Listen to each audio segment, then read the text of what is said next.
भोले बाबा बुलावत बाड़े काशी नगरी।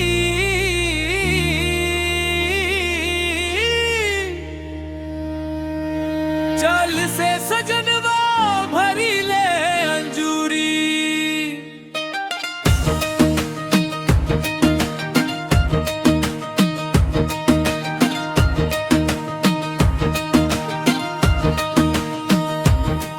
हर हर महादेव के गूंजे जयकार। भोले के कृपा से होई बेड़ा पार।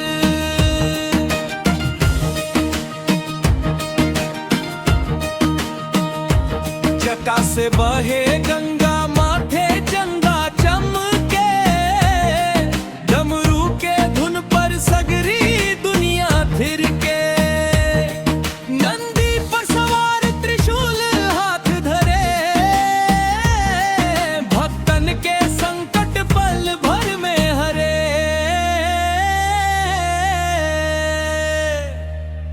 भोले बाबा बुलावत बाड़े काशी नगरी। चल से सजनवा भरी ले अंजूरी।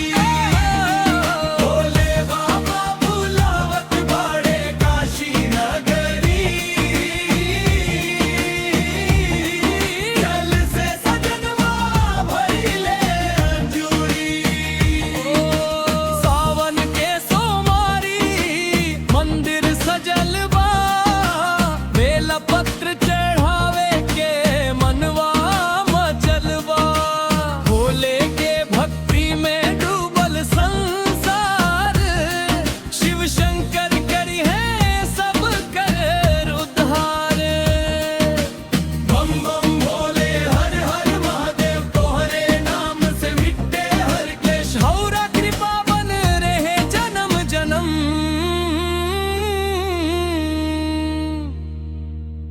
भोले बाबा राखी अपना चरणन में।